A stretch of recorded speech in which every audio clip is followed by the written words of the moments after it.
Welcome to the Swim Swam podcast. I'm today's host, Coleman Hodges, and joining us today, we have a swimmer, a swammer. She's currently a coach. She's currently the social media manager for Arena, and she was on the Alaskan Airlines flight, one of 177 passengers, where they had an emergency and had to emergency land that flight. To talk to us about her experience in the air as well as in the pool, today we're talking to Emma Vu. Emma, how's it going? Thanks for being here. Thanks for having me. Definitely been a crazy past 40 hours, past weekend, but hanging in there and knowing that I am going to take the proper precautions to try to get life back to normal.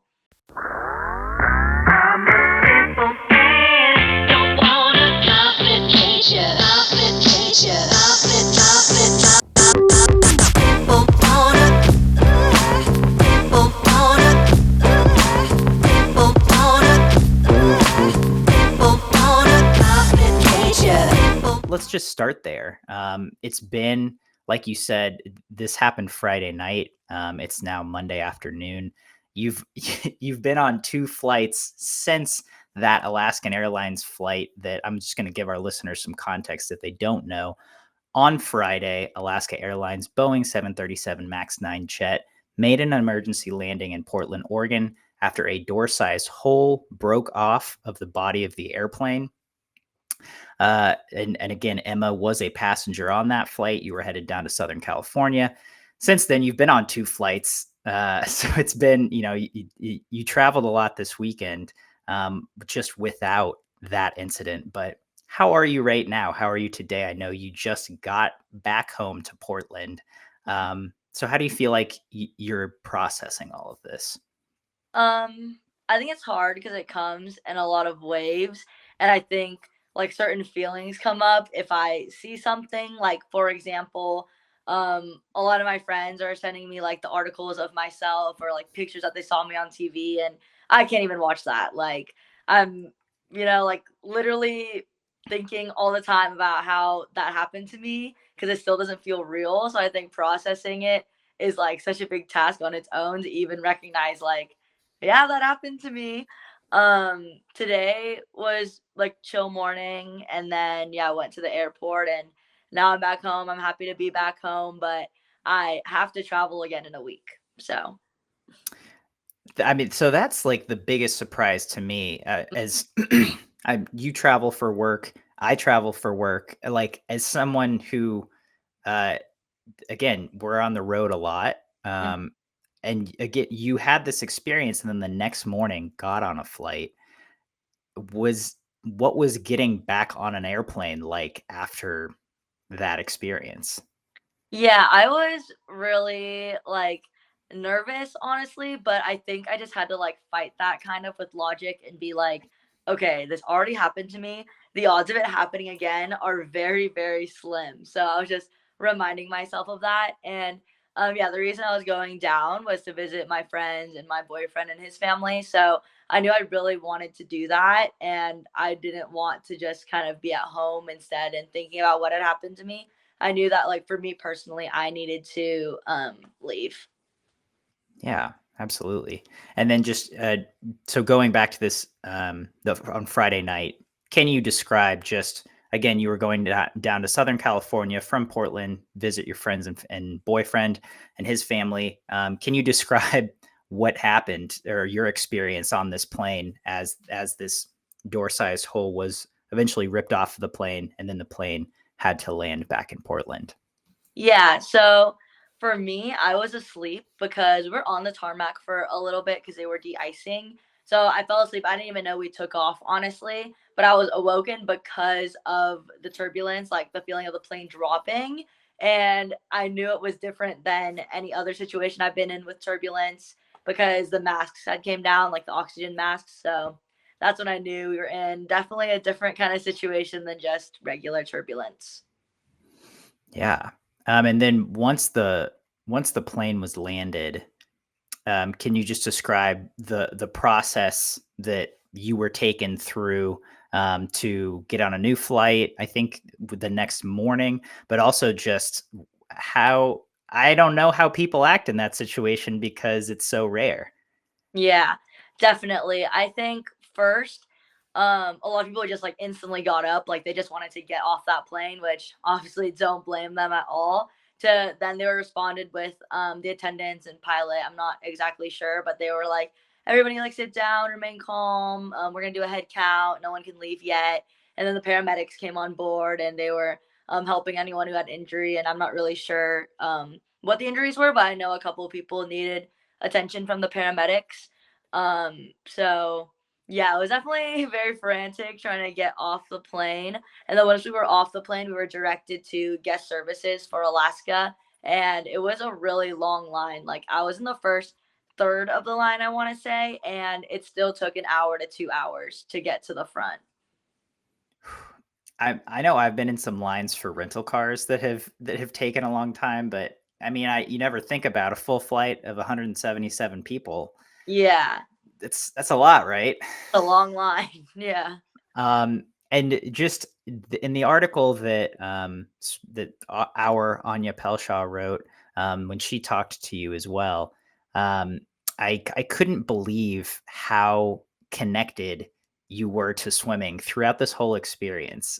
So if you could take us through that perspective, just again during the experience, do you feel like swimming played a role in your reaction when this was actually happening?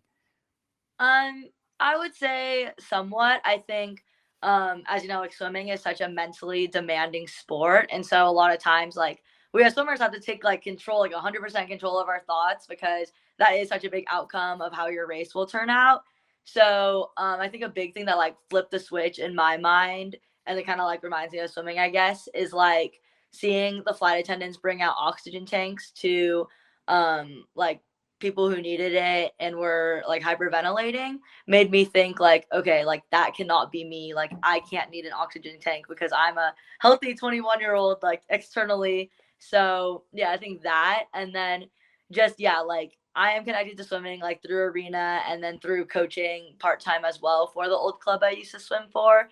So I feel that every time I meet a swimmer, like they're so nice. It's like you already know them kind of thing. There's like this connection. And so after getting off the flight and being in the guest services line, it just happened to be that the guy next to me had grown up swimming. And we only talked about it because he said that he either went to or almost went to RCC, Riverside Community College, which is near where I went to school. And I was like, oh, that's so cool. Like, did you do any sports? Because oddly enough, one of my co-coaches at TTSC swam and played polo at RCC. So I knew they had a swim team, and I was just asking to see the small chance that he was a swimmer, and he was. Played water polo too, so it was just super crazy in that moment, and I think it made the time go by so much faster because we could just talk about swimming, and that makes me like super comfortable to talk about versus that traumatic event that just happened. Then on top of that, yeah, the next morning getting my flight rebooked to Burbank, and I show up to the gate and I see all these arena bags. It was just like kind of like a sign, like of comfort, I guess, to me. It was like, oh, like that's so cool. And I just saw they were part of the Oregon All Stars team, and I got to talk to them a little bit. And I had a bunch of arena stickers in my bag, so I gave it to them. So it was just nice to like do that and not um think about, I guess, the traumatic event that happened and the fact that like they don't even know that happened to me. I'm just this person who works for arena and can give them stickers. So That is super great. Going through a traumatic experience, right? It's like you want to normalize, you want to kind of put it behind you, and it's also really hard to process. But mhm. I'm curious. So, was there an all star meet this weekend? Was that the Yes, I feel deal? like I should have a better answer for you. I'm assuming yes, it's California because when I landed in Burbank too, I saw a bunch of other swimmers. Gotcha. It seems like about the time to have an all-star meet, so that makes sense. But that's super cool that that swimming was with you the whole way, and your mind was not only automatically able to have those reactions in the moment, but afterwards, you got to normalize and process with your people, which is swimmers. So that's very very cool to hear. And first and foremost, so glad you're okay. Kind of just going back to processing this event now and today, going through an experience like that, do you see things differently at all, or do you think you're going to take any steps that you may not have taken before this experience? I think I'll definitely pay more attention to the little safety, kind of intro that they give you before your flight starts because like I've flown so many different flights and I can say like 100% honesty, it is so rare that like I can pay attention for the whole time because I don't know, you just hear it so much that it's like okay, whatever, and you always think okay, well nothing's gonna happen to me. But even like today on my flight, I was thinking more about like everything they said and yeah, everything was executed in the way that they explain it in the protocol. So, yeah, definitely paying attention to that. Secondly, I think just seeing people with more empathy and like compassion, I guess, for me. Ever since the flight incident, I've had to mute and restrict my social media because I just got some like really nasty comments, really insensitive comments too. And even some of them I can understand like, oh, they're trying to be funny in this moment, but you have to understand like the person posting this is doing it like it's fresh to them and like this is their life and this is a small joke that you're making in this moment, but maybe they're not ready to like hear that yet or maybe eventually they'll get to a point where they can joke about it, but yeah, I think that was big and it was just like I don't know, it's crazy how many people like found me so quickly, I guess, in like that social media experience. I like love doing social media, you know, for arena that I've only had positive experiences on the internet really. And so this is my first time kind of seeing the flip side of that.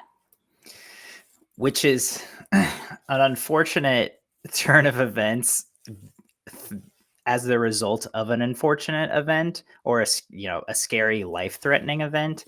Um, so foremost, I appreciate you being here. I appreciate you being willing to be open about this and just discuss it because I think people will appreciate hearing your perspective on it. But yeah, I think that's something that you don't normally think about when an event like this happens, that you have people wanting to capitalize on it, and it's not a very good feeling. So I'm glad that you were able to, like you said, mute and block the the messages that aren't benefiting you or helping you get through this right now. Because the negative side of the internet is weird, and if you ever Yeah, need to expose yourself to it, just go to our comment section.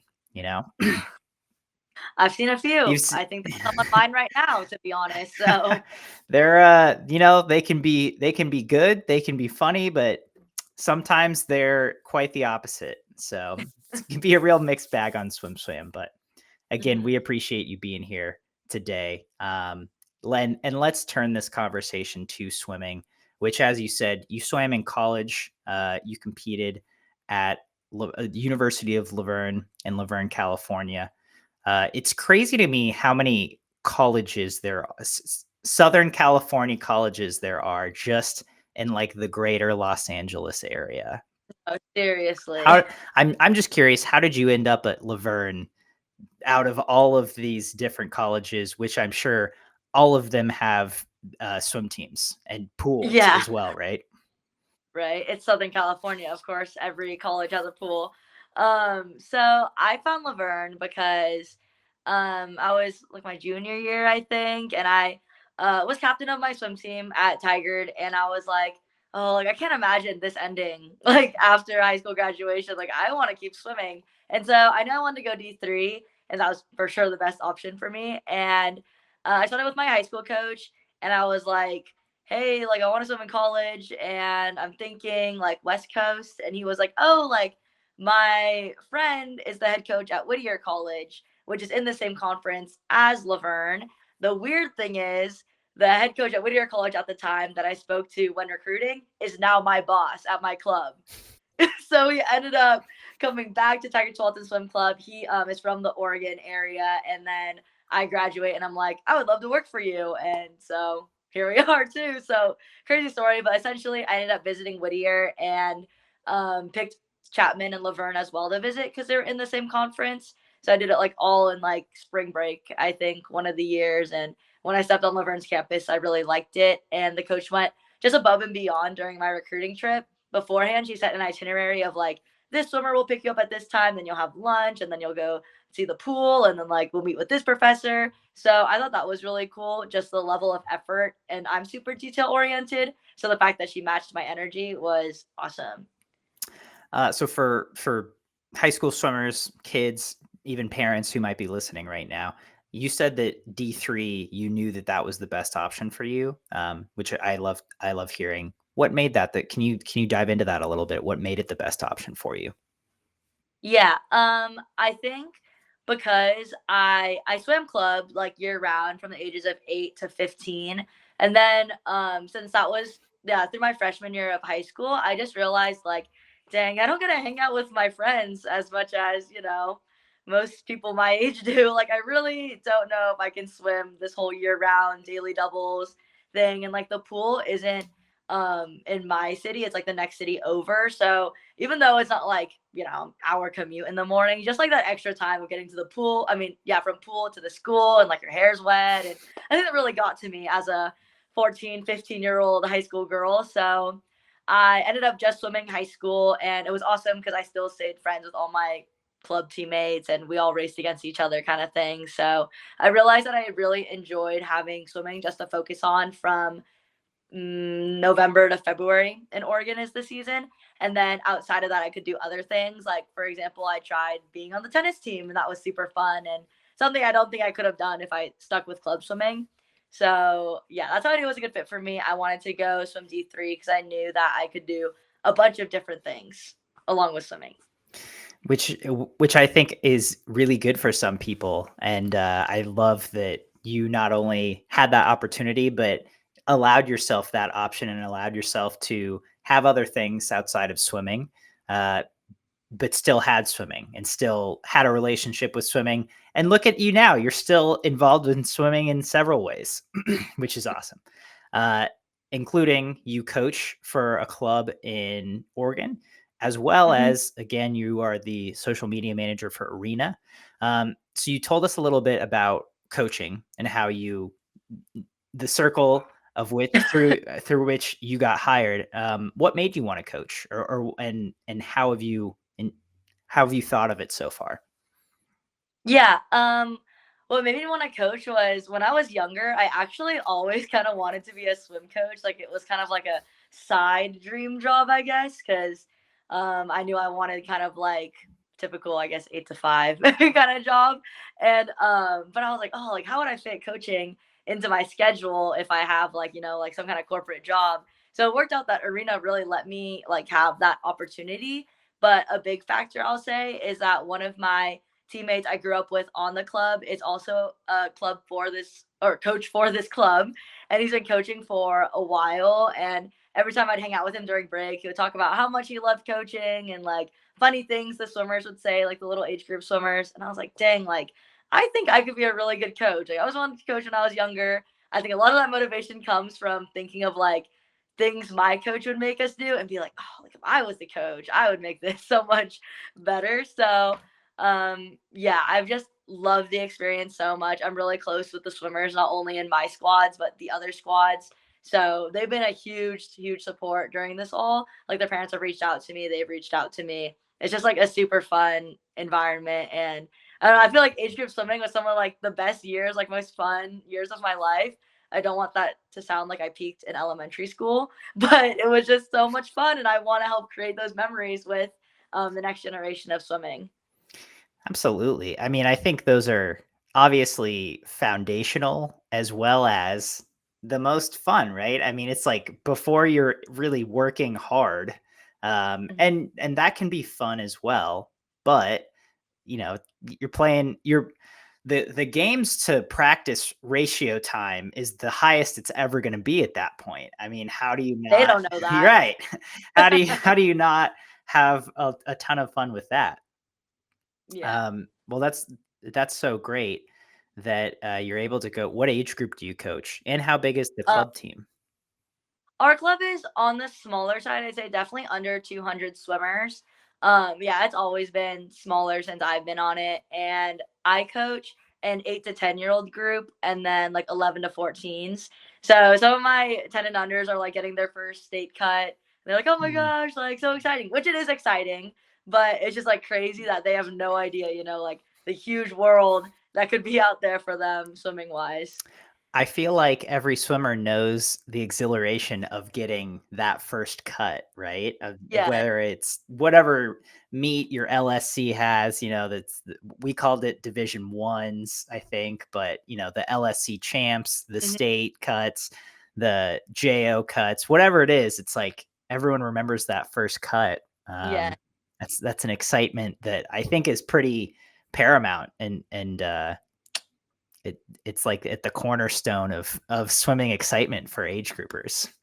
No, for sure. And I try to like let them know too that this is a big deal. Like I'm so hyped for them. Like I'm jumping up on the side of the pool deck. Like I want to be that coach that like they remember as someone who made swimming just so much fun for them. Like I'm just so hyped for them. And I always tell them there's no expectation of like getting a state cut, but if you do, it's just like, awesome. Like what a great experience to keep swimming at a higher level. Absolutely. Thank you for being a positive impact in that way, because I full-heartedly believe we shouldn't have expectations for 10-year-olds. I mean, Right? we could have this conversation for professional athletes even. However, for little kids, we don't need to put expectations on them. Definitely. We want them to have fun, which it Yeah. sounds like your group is doing a great Yeah, they're job of. having so much fun. I sometimes make them go fully underwater, dolphin kicks, and they do it better than my 11 to 14-year-old group. It is insane because they're just having fun. Like they just think like, "Oh my gosh, what a crazy competition!" Like, but if I got on the pool with them, I feel like they would literally kick my butt. I don't think I could go as far as that. It's amazing. That's Yeah. that's that's great to hear. Uh, and so then, as you mentioned as well, your day job. Also, I want to give you kudos for saying that coaching is the dream side job, because I feel like it really is. Like it Right. doesn't get better as a side job than coaching. Hmm. I've always felt like it was a great, just like side thing to have, because you go to your day job, that can be kind of cumbersome sometimes. It can be boring sometimes. It can be good sometimes. But then you go coach, you hang out with kids, they're having fun. You know, give them workouts, maybe play games with them, and like it is a great way to end the day a lot of the time. Yeah, it really is, and I feel like it keeps me like active too. Like I've just realized how many steps swim coaches get going back and forth, like around the pool deck. So yeah, it's been W- fun. I'm glad to hear that. And so then again, your other job, you are the social media manager for Arena. How'd you get involved with Arena? So honestly, crazy. Same kind of deal as the recruiting story to coaching. Got involved with Arena because I actually swam with the general manager at a summer job I had. I worked at this like kind of like country club fitness center, and I swam with the masters team just to stay in shape and because it was before my shifts. And then one day my boss brought in an arena speaker, and I was like, what the heck? Like, how do you have an arena speaker? Like, what a weird thing to have? And she was like, oh, you know that guy you swim with in the morning? Like, he's a general manager of Arena. And I was like, oh my gosh, like, I've always wanted to work with Arena. Like, that's just so crazy. So, yeah, I just think if you get connected in the swimming community, there's so much to offer. Like, you really don't know who is connected to who. Like, this is just a little master swim team in the morning, and uh, the general manager of Arena swims on it. I hope he doesn't get embarrassed I shared that. It is crazy to me how many stories start with, "Oh, well, I was swimming masters and I met so and so." I you'd be If you don't know this, listeners, you'd be amazed at how many prominent figures in the swimming community, prominent athletes, prominent business people, all Yeah. swim masters. Yes. Yes, it's crazy. I remember just, like, meeting some of these people on the team and then looking them up on LinkedIn and being like, "Whoa, like, this is crazy." And I also think it's because of the price point that the fitness clubs are set at, that, like, you have to pay an additional fee for masters and stuff, so these people obviously can afford this kind of lifestyle, so you're gonna meet some high level. That's a great point. The where I swim masters, I think maybe a cool thing is that I think it's like one price to be a member of the athletic club that it is at, but then like you can just pay the separate masters fee Mm-hmm. to only go swim masters, which I think is what a lot of the master swimmer that's there do. But I know in Austin, in Southern California, in other big swim cities, if you go to a master's practice, you are bound to meet someone whose One. name you already know or whose work you are already familiar with. That just always, it never ceases to amaze me. But so you started working with Arena through Masters Swimming, and what has your experience been like working on that side of the sport? So much fun. So much fun. I like can't even I don't know, describe to you like my favorite parts because I just feel like I this was my dream job. Like in high school, whenever like I would get posted on Arena because they've kept the Arena Team Tuesday tradition for like years back. And I remember being posted on an Arena Team Tuesday with my high school team. And like Arena didn't even reach out to us to post that picture, but we were so hyped. We were like, oh my gosh, we're on Arena. And I think I've been on it twice when I was in high school. And so I always thought to myself, like, dang, I could be that person one day. Like, I ran my high school swim Instagram and then my college's swim Instagram. And so I've always like loved social media and kind of building a community. That was like my biggest part in running both of those team Instagrams was like I showcased everyone. I tried not to like not include anyone, especially like because in high school I know the JV swimmers kind of felt like not included. So it makes me think of that when I run the Arena Instagram. Like I want to feature everyone. Um, yeah, it seriously is my dream job, like post grad. That's that's so cool. I can relate because I my dream job post grad was my current position with Swim Swam. So to close out this podcast, Emma, we've heard your origin stories about how you got into coaching, about how you got in with working for Arena, but any advice that you would give high school swimmers, college swimmers out there looking to stay connected to the swimming community, after they're done with their high school career or college career? Any tips that you would give them that have helped you along this path?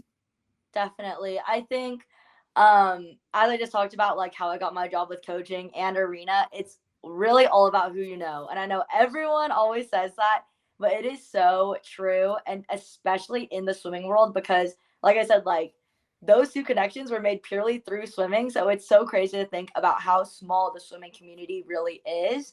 Like for example, if someone reached out to me even like I would give them advice like a lot of swimmers I feel are very nice and we just feel naturally connected to each other. So we're more likely to help each other out, I think is a big thing. I also think that like really making time for your career development too. Like I know swimming, very time demanding sport, but if there's like even 20 minutes a week you can put on to like researching on LinkedIn, people who like have roles that you would like or connections. Yeah, I just think the swimming community is really small. So like utilizing those connections, it's just crazy. Like every time I go to a big meet, I'll text my college coach and my club coach, and I'm like, "Who do you know that's at this meet?" And I just go and meet their connections, and it already makes me feel way more comfortable. Or for example, like you're interviewing me, and I feel more comfortable because we met at the U.S. Open. So there's another one. Yeah, it's just crazy. Like you would never expect who knows who, or even small things I've done for Arena, like photo shoots and I'll just be talking to them. And then I never expect them to know my club because it's like a smaller club in Oregon. And they're like, oh, yeah, like I know that club. And did you ever have this coach? And I'm like, oh my gosh, that coach was from like 10 years ago. How do you? But yeah, so swimming community, very small, very connected. Just talk to people, I think is what it comes down to. I think that's great advice. I think, yeah, it's obviously it has worked for you, and congrats on that. And I hope it continues to You. be fruitful for you. But Emma, once again, just thanks so much for taking the time to sit down and give us your experience. I know it's been a whirlwind weekend for you, but I'm glad you're doing okay. And once again, it was great talking to you. Thank you. You too.